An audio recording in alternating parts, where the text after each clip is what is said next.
pessoal, tudo bem com vocês? Vamos corrigir então as atividades que ficaram de tarefa? Lá na página 389, nós temos o número 1, que diz assim: considerando o triângulo da figura abaixo, faça o que se pede.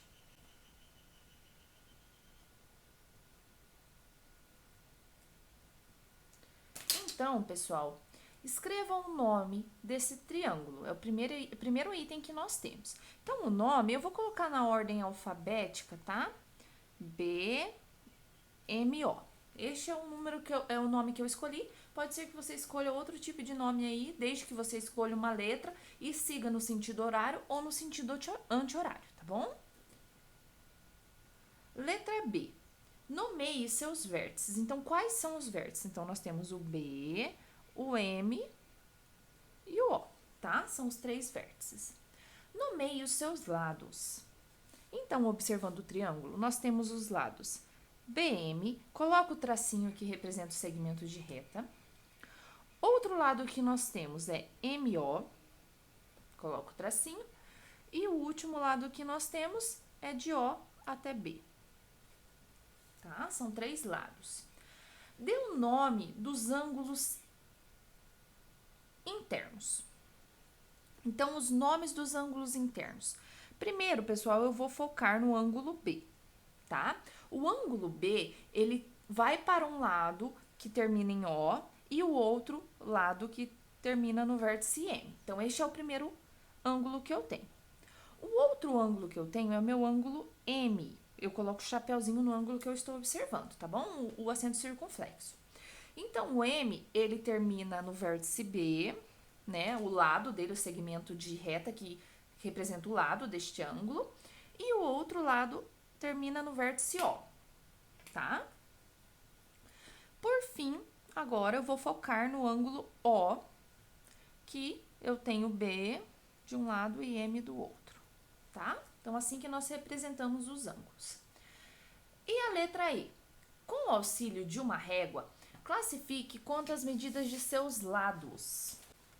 Então, pessoal, neste triângulo nós temos os 3 lados diferentes. E como é em relação à medida dos lados, você irá pegar sua régua e medir analisando em centímetros, né? Então, medindo, você vai observar que nós temos os 3 lados com medidas diferentes. E esse tipo de triângulo é o triângulo escaleno.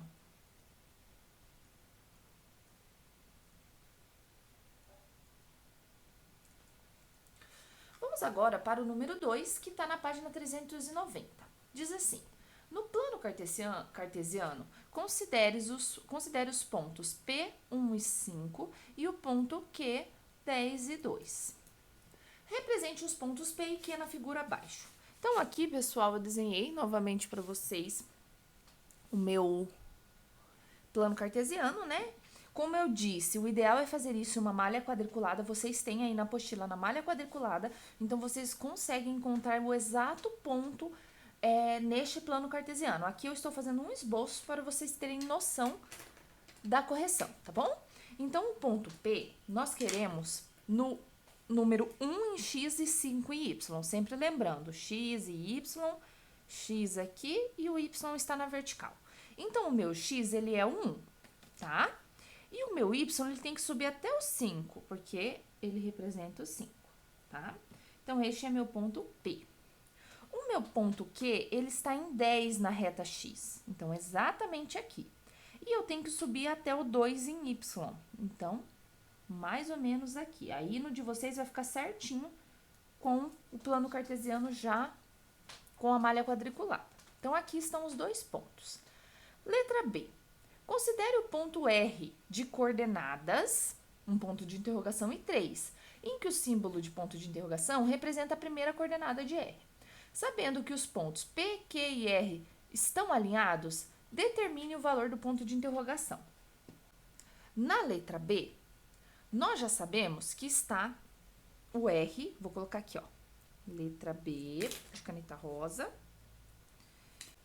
Então, a letra B, nós temos um ponto R de coordenada ponto de interrogação e 3. E nós temos a característica lá que nós sabemos que P, Q e R estão alinhados, tá, pessoal? Então, Essa é uma característica muito importante para nós descobrirmos qual que é o valor deste ponto de interrogação. Então, como nós sabemos que o nosso ponto R, ele tem que estar em 3 no nosso Y, eles têm... Eu vou traçar a lápis, tá bom? Então, como ele tem que estar em 3, eu já sei que ele vai vir nessa linha aqui que eu tracei a lápis, ó, tá? E outra característica que eu sei que P, Q e R estão alinhados. Então, o que eu vou fazer? Eu vou pegar P, Q e R e vou traçar com uma caneta rosa, porque eu já sei que eles estão na mesma linha, tá bom? Então, pessoal, se eles estão alinhados, o que acontece? Exatamente onde está aqui esse ponto que encontrou a minha reta lápis, é onde eu vou encontrar esse meu ponto R, tá? Porque eu já sei que ele é em 3 em Y. Em X, ele vai estar exatamente em 7. Então, esse meu ponto R, ele tem coordenadas 7 em X e 3 em Y. Nós vamos para a letra C, que diz assim: com o auxílio de uma régua, desenhe a reta PQ e determine as coordenadas do ponto em que essa reta interseta o eixo horizontal dos sistemas de coordenadas. Quando vocês traçaram aí aquela reta para encontrar, né, o nosso ponto R, vocês puderam notar que ele vai cruzar no nosso eixo Y em um ponto. Então, pela figura que nós conseguimos observar, a nossa reta P e Q, olha como que nós representamos a reta. Lembra que o segmento de reta nós usamos um tracinho em cima? Quando nós falamos de reta, especificamente reta, porque a reta ela vai para os infinitos, tanto para um lado infinitamente quanto para o outro. Então, nós representamos com uma setinha assim, ó, dos dois lados do tracinho, tá bom? Então, essa reta P e Q, ela intersecta o eixo horizontal em que ponto? O eixo horizontal, lembrando que é o X. Em que ponto, né, que ela intercepta ali? Nós já sabemos, então, que ela vai encostar ali na nossa reta exatamente no ponto 16 em X, tá? Porque é exatamente aqui, ó, 16 em X e 0 em Y, porque se vocês observarem, ela não subiu nada no eixo vertical, então por isso que é 0 em Y, tá? X e 0 em Y. Então, pessoal, agora no número 3, está dizendo assim: usando régua e esquadro, desenhe em seu caderno. Pessoal, relembrando, letra A, quando nós precisamos desenhar um triângulo retângulo isósceles, tanto a letra A, quanto a letra B, quanto a letra C, pode ser que o seu triângulo não fique exatamente igual ao da prof, tá? Nós temos várias possibilidades de vários tipos de triângulo, tá? O importante é você cumprir com o que está sendo pedido. Então, por exemplo, na letra A, precisa ser um triângulo retângulo e precisa ser isósceles. Então, para desenhar a letra A, primeira coisa que eu faço, vou traçar um traço aqui, tá? De 4 centímetros. Vou escrever aqui 4 centímetros. Ele precisa ser retângulo, então eu preciso ter uma medida de 90 graus. Para eu ter essa medida de 90 graus, eu pego o meu esquadro, tá? E vou traçar aqui, encontrando essa medida de 90 graus. Tá falando que precisa ser um triângulo isósceles. E qual que é a característica do isósceles? Eu preciso ter dois lados diferentes no dois lados iguais no isósceles, né? Então, se aqui é 4 centímetros, eu já vou traçar aqui nessa lateral como 4 centímetros para termos os dois lados iguais.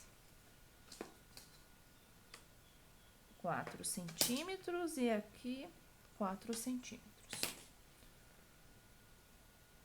Agora, eu vou fechar o meu triângulo aqui, tá? Essa medida minha aqui foi maior, ó. Então, 5,5 centímetros aproximadamente, mas o importante é ser dois lados iguais. Este daqui é o lado diferente, tá? Então, aí está o nosso triângulo retângulo, formando um ângulo de 90 graus, com dois lados iguais. Na letra B, foi pedido para nós desenharmos um triângulo escaleno obtusângulo. Então, lembrando, escaleno, eu tenho os 3 lados diferentes. E o obtusângulo, eu tenho um ângulo maior que 90 graus. Então, vamos fazer isso. Primeiro, vou traçar aqui uma retinha de 4 centímetros. Preciso ter um ângulo maior que 90 graus, porque ele precisa ser obtusângulo. Então, eu vou pegar minha régua aqui, ó, onde eu medi o 90 graus, e vou traçar uma outra retinha aqui, para eu encontrar este ângulo que é maior. Como ele é escaleno, ele precisa ter 3 lados diferentes. Então, aqui eu tenho 4 centímetros. Aqui eu tenho 3 centímetros. E, por fim, eu vou fechar esse triângulo, já com uma medida bem maior que as outras que eu tenho, ó. Aproximadamente 6 centímetros, tá? Vou colocar aqui, ó. Então, aí, as 3 medidas diferentes. E agora, para finalizarmos, nós precisamos desenhar um triângulo acutângulo isósceles. Então, na letra C, eu tenho aí as características. O que é acutângulo? Ele precisa ter um ângulo menor que 90 graus. Ou seja, os 3 ângulos ali dentro vão ser menor que 90 graus. Então, pessoal, o acutângulo significa que os 3 ângulos internos do meu triângulo vão ser menores que 90 graus, tá bom? Então, para iniciar, eu vou traçar aqui uma retinha de 4 centímetros, tá? E vou focar no meu ângulo agora. O meu ângulo precisa ser menor que 90 graus. Tá vendo aqui que o 90 graus eu traçaria assim. Então, eu vou traçar aqui para dentro da minha régua, vou até tirar essa verdinha aqui para não me atrapalhar. E vou traçar o ângulo para dentro, para formar para dentro do 90 graus, tá vendo, ó? Porque eu quero um ângulo menor. Então, aqui eu já encontrei um ângulo menor que 90 graus. E a característica precisa ser isósceles. O que é isósceles? Ter 2 ângulos iguais, tá? Ângulos não, desculpa, 2 medidas de lados iguais. Então, nós precisamos ter 2 medidas de lados iguais. Então, aqui nós já temos 4 centímetros. Irei fazer esse lado aqui de 4 centímetros também, para nós termos já essas medidas aqui iguais, tá? Aí, eu já cumpri a importância do isósceles, né? E o último traço que eu vou colocar aqui vai ter 4,5, tá? Ele vai passar um pouquinho do 4. Então, este lado é igual a este. Aqui, ó, os lados são todos diferentes. Então, eu represento 1 tracinho, 2 tracinho, 3 tracinhos, são todos diferentes. Na letra C, esses 2 aqui são iguais, por isso que só tem um tracinho, e esse é o diferente. E aqui na letra A, esse daqui é igual a este, e este é o diferente. Pessoal, eu não sei se estava focado, então eu só vou filmar aqui de novo, ó, com a imagem focada, porque eu acredito que o celular aqui desfocou. Mas, ó, o importante é isso, vocês observarem agora e conferirem aí a maneira que vocês fizeram, tá bom? Então, vamos agora para o número 4. Usando o lado CD do quadrado ABCD, foi construído outro quadrado denominado CDEF. Desenhe uma figura que represente a situação descrita. Então, pessoal, aqui na letra A eu já desenhei para vocês, tá? Então, observem que nós temos um quadrado ABCD. Então, este é o quadrado ABCD. Este daqui, tá? Este primeiro. E usando o lado CD, que é este daqui, foi construído um outro quadrado, que é este, com o nome de CDEF. Essas são as informações que estavam ali no enunciado. Na letra B, diz assim: classifique o triângulo ABF em relação às medidas de seus ângulos internos. Explique seu raciocínio. Bom, pessoal, então eu tenho que utilizar ABF. Então, eu vou fazer o quê? Eu vou grifar de caneta verde aqui aonde está esse ABF. Porque é um triângulo, né? O enunciado já diz para nós que é um triângulo. Então, é este triângulo aqui verde, tá? Nós já conseguimos ver que esse triângulo verde formou um ângulo aqui, ó, de 90 graus, tá vendo? Então, eu já sei que em relação à medida dos seus ângulos, eu vou chamar ele de retângulo. Então, o ABF é um triângulo retângulo, pois o ângulo interno, que é o B, né, que é exatamente onde está o B, é reto. Já na letra C, diz assim: classifique o triângulo ABF em relação às medidas dos seus lados, tá? Então, aqui, ó, este lado de baixo que eu estou medindo aqui tem 6 centímetros. O lado aqui na vertical, que é AB, nós temos 3 centímetros. E o lado de A até F, nós temos 6 centímetros e meio.